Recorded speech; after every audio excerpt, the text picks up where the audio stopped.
नमस्कार दोस्तों, किसी ने बड़ा कमाल का बात कहा है, इज्जत मैटर करती है जनाब, व्यूज तो मियां खलीफा के भी आ जाते हैं। ये कहावत बड़ा फिट बैठता है भोजपुरी के दो कलाकारों पे इन दिनों। सबसे पहला नाम है चंदन चंचल और दूसरा नाम बुलेट राजा है। एक सिंगर हैं जो चंदन चंचल का सपोर्ट कर रहे हैं और ये गाना गाए हैं लहंगा उठा के आशीर्वाद लेके जा, वो सपोर्ट कर रहे हैं इस गाने का। और इस गाने से रिलेटेड ही सवाल पूछ दो तो वो सवाल जूता की तरह मुंह पे लगता है और जवाब कुछ ऐसा होता है उसका। आप कभी भाभी से ऐसे मजाक किए हैं? मजाक देखिए, मजाक लग जाके थोड़े कोई। दोस्तों आइए यहाँ पे एक एक करके समझने की कोशिश करते हैं कि आखिर ये सिंगर इस तरीके की हरकत करते क्यों हैं और इस पे समाज का क्या असर पड़ता है। इस हनुमान चालीसा जब गाए थे हे राम, उसका व्यू जाके देखिए, वो एक TFA कंपनी से आया हुआ है। और आप उसका आप तो इंटरव्यू लेने नहीं आए, उसका बढ़ावा नहीं दिए।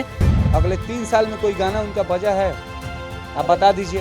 बजबे नहीं करेगा जब तक ये अपना भौजाई का ढोड़ी नहीं चाटेगा तो इसके गाने नहीं बजेंगे। आप कभी भाभी से ऐसे मजाक किए हैं? मजाक देखिए, मजाक लग जाके थोड़े कोई। क्या बात है सर, क्या बात है सर, क्या बात, ये बात है। दोस्तों सबसे पहले समझने की कोशिश करते हैं कि इन जैसे नीच सिंगरों से समाज पे क्या प्रभाव पड़ता है। तो इसका सीधा और सिंपल जवाब है कोई फर्क नहीं पड़ता इनसे। नहीं फर्क पड़ने का एक कारण है और ये है इनका औकात। जैसे पिछले समय में था ना, कुछ वर्ण बांटे हुए थे, जैसे ब्राह्मण, क्षत्रिय, वैश्य और शूद्र। उसी तरीके से भोजपुरी फिल्म इंडस्ट्री में अगर उस वाले कैटेगरी को लाया जाए तो ये लोग शूद्र हैं, मतलब इनका कोई अस्तित्व नहीं है भोजपुरी फिल्म इंडस्ट्री में। ये कुछ करे ना करे, इससे भोजपुरी फिल्म इंडस्ट्री को इतना भी फर्क नहीं पड़ता है। दोस्तों चलिए, कोई सिंगर इतना ज्यादा बदतमीज होगा कि भोजपुरी फिल्म इंडस्ट्री पर असर ना पड़े, फिर भी कुछ इस तरीके का गाना वो भोजपुरी फिल्म इंडस्ट्री में परोसे, तो इस सिंगर को ये भी तो समझना चाहिए कि जब उसकी बेटी बाहर जाती होगी और लोग कहते होंगे कि इसी के पापा जो हैं वो ढोड़ी चटना वाला गाना गाए हैं, क्या पता इसका शादी जहां होगा वहां पे इसका देवर कैसा मिलेगा। अगर उसकी बेटी के सामने कोई कह दे तो उसको कैसा लगेगा। या फिर उसकी माँ कहीं जाती है और इस तरीके से कहे कि लगता है ये जो इसका बेटा है ना, वो चाचा को देख के ही इस तरीके का गाना गाना सीखा होगा, तो उस समय भी तो थोड़ा शर्म आता होगा सुपरस्टार को। या फिर ये सोचने वाली सबसे अहम बात है कि उस सिंगर के पिता जो हैं वो अपने गांव में घूम कैसे पाते होंगे अपने आंख को दिखा के। चलिए भोजपुरी फिल्म इंडस्ट्री का तो कुछ नहीं जा रहा है, लेकिन ये सबसे समाज का और परिवार का तो इज्जत जाता है ना सुपरस्टारों का, तो फिर इतना निचले लेवल पे ये लोग कैसे गिर जाते हैं। दोस्तों खैर ये तो फैमिली और समाज की बात है, लेकिन क्या आप जानते हैं कि ये लोग बेशर्म हो गए हैं। एक कान से सुनते हैं, दूसरे कान से निकाल देते हैं। ऐसा जब वीडियो बनता है तो 1 मिनट के लिए तो भले बुरा लगे क्योंकि बातें तो सही और फैक्ट पे ही हो रही है, लेकिन फिर कहेंगे कि चलो वीडियो बना है तो इससे तो मेरा नाम ही हो रहा है, लोग हमको और जानने लग रहे हैं। लेकिन जरा सोच के देखिए उन सिंगरों की मानसिकता की कितनी गिरी हुई मानसिकता है कि उन लोगों को उनके परिवार के बारे में आईना दिखाने की कोशिश किया जा रहा है, फिर भी वो अपने आप को सौभाग्यशाली समझ रहे हैं कि मेरा खूब नाम हो रहा है। दोस्तों हद तो तब हो जाता है जब भोजपुरी फिल्म इंडस्ट्री के ऐसे सुपरस्टारों का ऐसे गंदे गाने से कोई खास फायदा भी नहीं होता है। ये वही सिंगर है जो टिकलू सटले बानी जैसा गाना गा के बहुत अच्छा खासा नाम कमाया था, लेकिन गंदगी इसके दिमाग में इतनी है कि ये मां समान भाभी का ढूंढी चाटने वाला गाना गाता है और जब इसी से सवाल पूछा जाता है तो ये कुछ ऐसा जवाब देता है। अच्छा गाया है टिकुली वाला, तो बढ़ावा हमको भी देना चाहिए ना, तब ना हम करते। और समझिए कि 2 साल में अगर एक गाना बज भी गया तो कितना पैसा कमा लेगा। ऐसे इसके पैसा कमाने का भी रास्ता इस वीडियो में बंद करने के बारे में भी हम लास्ट में बताएंगे, तो थोड़ा इत्मीनान से देखते रहिएगा इस वीडियो को अंत तक। सोच के देखिए, ये इतना फेमस सिंगर है और इसके गाने पे महज महीना दिन भी नहीं हुआ अपलोड होते होते और लगभग 8 मिलियन क्रॉस कर चुका है इसका व्यूज। लेकिन अगर फेसबुक पे जाके इसका फॉलोअर देखिएगा तो इसको पर्सनली पसंद करने वाले 50,000 लोग भी नहीं है। अगर इंस्टाग्राम जाके खंगालने की कोशिश कीजिएगा तो पता ही नहीं चलेगा कि इन महाराज का आईडी कौन है। और ये आते हैं समाज में सिर्फ गंदगी फैलाने, और ये भी वैसे ही चल रहे हैं जैसे मियां खलीफा पॉर्न इंडस्ट्री में चल रही है। अब जितने लोगों को ये नहीं पता कि मियां खलीफा कौन है, उन लोगों को थोड़ा एजुकेशन पर्पज से बता दें कि वो एक पॉर्न स्टार है और उनका एक कैटेगरी अलग है।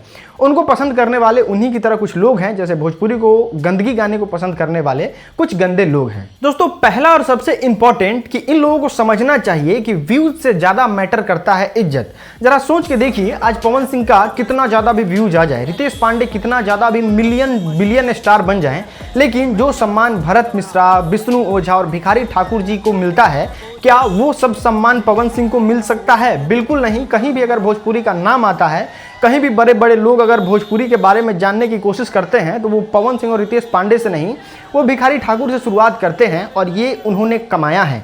और ये कमाई होता है लोगों से इज्जत पाने से। भले ही आज भिखारी ठाकुर के किसी भी वीडियो पे हजारों और लाखों मिलियन व्यूज ना हो, मिलियन भी क्रॉस नहीं किया हो, लेकिन आज आप भोजपुरी फिल्म इंडस्ट्री में कोई ऐसा व्यक्ति नहीं है जो उनके मान सम्मान में कहीं से 1% भी कोताही कर दे। तो ये सब हो पाता है जब आप भोजपुरी को कुछ देते हैं, जब आप मान सम्मान और प्रतिष्ठा भोजपुरी की बढ़ाते हैं, भोजपुरी समाज के लिए कुछ देते हैं, तब ये हो पाता है। और यही चीज़ समझाना होगा उन अश्लील कलाकारों को जो सिर्फ बजने के लिए कुछ भी गा देते हैं और ये नहीं समझते हैं कि हमको अपने समाज के लिए, अपने भोजपुरी के लिए भी कुछ ना कुछ करना है। दोस्तों, ये सॉल्यूशन बड़ा कमाल का है और इसको जरा ध्यान से देखिएगा। अगर आपको मन करे तो इस वाले क्लिप को काट के आप कहीं कहीं शेयर भी कर सकते हैं।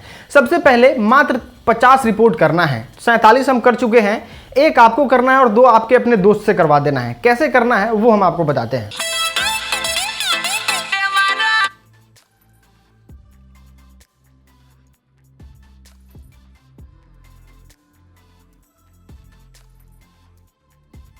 अब दोस्तों, इस तरीके से करने से होगा ये कि इसके गाने पे ये जो हरा वाला डॉलर है वो येलो डॉलर हो जाएगा और इसके गाने से कमाई आना बंद ही हो जाएगा। मतलब भले ही व्यूज कितना भी आए लेकिन कमाई जो है वो शून्य होगा, शून्य।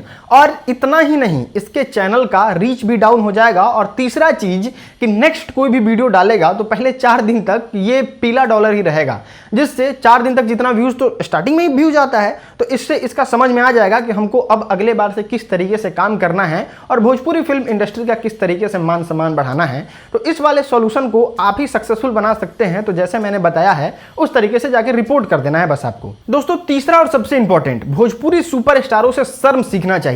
जैसे आज भोजपुरी के कुछ सुपरस्टार हैं जो अपने बेटी की वजह से, पत्नी की वजह से और कुछ ऐसे हैं जो अपने गाली सुनने की वजह से, लोगों के क्रिटिसिज्म की वजह से आज भोजपुरी में गंदा गाना छोड़ दिए हैं और वो अच्छे गाने ला रहे हैं और वो बहुत ज्यादा सुपर डुपर हिट भी हो रहे हैं और जो लोग अश्लील ला रहे हैं वो फ्लॉप हो जा रहे हैं। वही मान सम्मान, वही इज्जत पाना सीखना होगा इन घटिया कलाकारों को भी जो इस तरीके से गाना गाते हैं और समाज को दूषित करते हैं। तो इनको समझना होगा कि इज्जत लेना कैसे है और जब ये इज्जत लेंगे तो लोग इनसे सीखेंगे और जब लोग इनसे सीखेंगे तो लोग इनसे फॉलो करेंगे, जुड़ना चाहेंगे और ये ट्विटर पे भी कमाल करेंगे, इंस्टाग्राम पे भी कमाल करेंगे और फेसबुक पे तो भौकाल होगा ही। तो जरूरी है सबसे ज्यादा मान सम्मान, व्यूज मैटर नहीं करता है। दोस्तों, उम्मीद है कि आपको ये वाला वीडियो इन्फॉर्मेटिव लगा होगा और सॉल्यूशन भी बड़ा कमाल का लगा होगा। हम आपसे अगले वीडियो में मिलते हैं, तब तक के लिए इस वीडियो को देखने के लिए आपका बहुत बहुत धन्यवाद।